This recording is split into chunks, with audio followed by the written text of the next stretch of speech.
Good morning, students. In last class, we discussed about the Hartley oscillators. In the Hartley oscillators, the feedback network contains the two inductors L1, L2, and one capacitor C. Yes. Now we'll see the Colpite oscillators. This is Colpite oscillators. It is same as our Hartley oscillator, but in the feedback network, instead of L1, L2, we are using the C1, C2, and the capacitor C is replaced with the inductor L. Yes. So from this we can say in Colpite oscillators, Z1, Z2 are capacitors and Z3 is inductors. Similarly, same as this R1, R2 and RE provides the sufficient DC bias to the our transistor, and the CE is bypass capacitor, and the CC1 and CC2 are coupling capacitors. As here the feedback network consisting of C1, C2 capacitors and the inductor L, which are used to determine the frequency of oscillation. So the operation of this Colpite oscillator is similar to the Hartley oscillator, as when power supply VCC turn on, a transient current flow in this tank circuit. Consequently, damped harmonic oscillations will occur in the tank circuit. The oscillatory current in the tank circuit will produce the voltage drop across this C1 and C2. So here terminal 3 is node 3 is connected to the ground, as the potential at node 3 is 0. If we check the potential at terminal 1 with respect to the terminal 3 is positive at any instant, the same instant the potential at terminal 2 with respect to terminal 3 is negative. As that means we can say the phase difference between terminal 1 and terminal 2 is 180 degrees. As we know, our CE amplifier will provide the phase shift of 180 degrees. The total phase shift in this circuit is 360 degrees.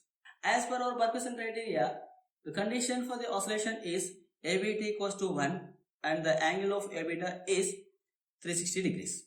So we know the frequency of oscillation in the LC oscillator is F0 equals to 1 by 225 root LC. As here C is nothing but these two are in series, we can write equivalent capacitance equals to C1 C2 by C1 plus C2. So here we will write in the Colpite oscillator Z1 and Z2 are capacitors and Z3 is an inductor. The resistors R1, R2 and RE provide necessary DC bias to the transistor. Yes, and CE is, that is, bypass capacitor, and the CC1 and CC2 that are coupling capacitors. Here the feedback network contains or consists of capacitor C1, C2 and inductor L, which determines the frequency of oscillation. So we can write the operation here. When supply voltage plus VCC switched on, a transient current is produced in our tank circuit, and consequently damped oscillations will present in circuit. This oscillatory current in tank circuit produces AC voltage drop across C1 and C2 capacitors. Yes, so here terminal 3 is grounded. So if terminal 1 is positive potential with respect to terminal 3 at any instant, yes, terminal 2 will be negative potential with respect to terminal 3 at same instant. Therefore, phase shift between terminal 1 and 2 is 180 degrees, and C amplifier provides 180 degree phase shift. Then overall phase shift is 360 degrees. Yes. So therefore the frequency of oscillation we can write F0 equals to 1 by 25 root LC. So here we can write 1 by C equivalent equals to 1 by C1 plus 1 by C2. Why? Because those two are in series. As otherwise we can say C equivalent equals to C1 C2 by C1 plus C2. In series we can write equivalent like this only. These kind of Colpite oscillators are used in the commercial signal generators, which generates the frequency between the 1 MHz to 500 MHz. These kind of Colpite oscillators are used in the super heterodyne receiver in the analog communications. So it is widely used to generate frequencies 1 MHz to 500 MHz. It is also used in the super heterodyne receivers in communications. Next we will see the analysis of the circuit. We know for the circuit here Z1 equals to 1 by j omega C1. We can write it is equals to minus j by omega C1. Z2 equals to 1 by j omega C2. We can write it is equals to minus j by omega C2. And Z3 equals to, here it is j omega L. We know to find F naught, so x1 plus x2 plus x3 equals to 0 at omega naught. Yes. So by substituting here we can write minus 1 by omega naught C1 minus 1 by omega naught C2 plus omega naught L equals to 0. So from this we can write omega naught L equals to 1 by omega naught C1 plus 1 by omega naught C2. So we can take common as 1 by omega naught into 1 by C1 plus 1 by C2. From this we can write omega naught square equals to, here we can write omega naught square equals to 1 by L into 1 by C1 plus 1 by C2. So from this we can write omega naught equals to under root of 1 by L into 1 by C1 plus 1 by C2. From this we can write F naught equals to 1 by 2 phi into under root of 1 by L into 1 by C1 plus 1 by C2. This is the frequency of oscillation in the Colpitts oscillator. For the sustained oscillation, we can write HFE is greater than or equals to x2 by x1. It is nothing but this is HFE is greater than or equals to C2 by C1 here, as x2 is related to the C2 term.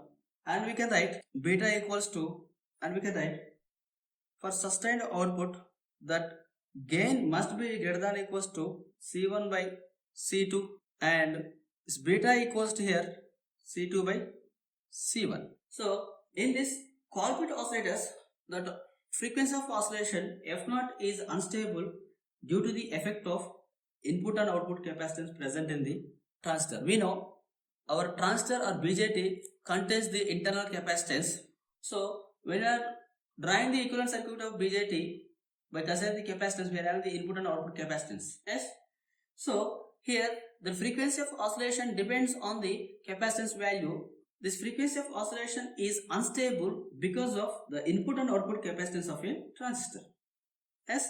So here we can write in Colpitts oscillators, this F0 is unstable due to effect of input and output capacitance of transistor.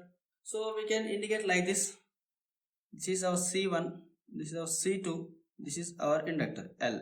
C1, C2, L. So the C1 is related to the input term, input capacitance. So here we are having that input capacitance of our BJT. This is Ci. And this output capacitance C out is present at the output side. The C2 is related to the output side. So we can write the C1 and input capacitance are in parallel, and C2 and output capacitance C0 are parallel. So we can write that equivalent capacitance C1 dash equals to, in parallel combination is nothing but sum of the two, C1 plus C input, and C2 dash equals to C2 plus C out. Yes. Then we can write F0 equals to, by including these two also, 1 by 2 phi into root of 1 by L into 1 by C1 dash plus 1 by C2 dash. This is the overall effect by considering the internal capacitance of the BJT. As internal capacitance, input capacitance and output capacitance vary with the time and frequency, we know. Yes. So when internal capacitance Ci and C out varies with the time and temperature, then what happens? The overall capacitance also varies. Yes. When the C1 dash C2 dash varies, then again frequency oscillation is also varies. That means the frequency of oscillation is unstable because the internal capacitance of the BJT varies with the time and temperature. Yes. So to overcome this problem, next we will move into the Clapeyron oscillator. So here we can write as Ci and Cout vary with time and temperature. Yes. Then F0 also varies with time and temperature. So to eliminate this drawback of unstable F0, we'll go with Clap oscillators. We'll see the Clap oscillator here. Here the unstable F0 in the Corpus oscillator is eliminated by connecting the capacitor C3 in series with the inductor. Yes, such circuit is called Clap oscillator. So here we can write to eliminate drawback of unstable F0, capacitor C3 can be connected in series with inductor L, and such circuit is called Clap oscillator. So here we can write the equivalent capacitance equals to here 1 by C1 plus 1 by C2 plus 1 by C3. Yes. Then we can write F0 equals to 1 by 25 into the root of 1 by L into 1 by C1 plus 1 by C2 plus 1 by C3 here. Here that capacitance C3 will be chosen much smaller than the C1 and C2. As the C3 is selected such that much smaller than the C1 and C2. Then we can write 1 by C3 is much greater than the 1 by C1 plus 1 by C2. So we can neglect this term. We can write F0 equals to 1 by 25 into the root of 1 by L into 1 by C3. Then we can write it is equals to 1 by 25 root L into C3.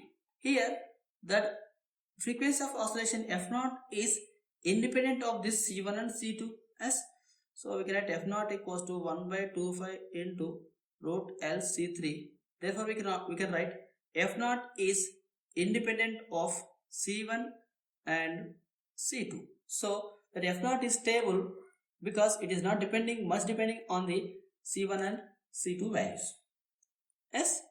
So while we are choosing the C3, it is much smaller than the C1 and C2. So while we are choosing C3 much smaller than the C1 and C2, then only we can write 1 by C3 is much greater than the sum of this 1 by C1 plus 1 by C2. Then we can neglect this term. We can write it is equals to 1 by 25 into root LC3. So from this we can say the frequency of oscillation is stable. That means it is independent of the C1 and C2 capacitors. This is about the oscillators. Next we will solve this about the problems on the oscillators concept. Thank you.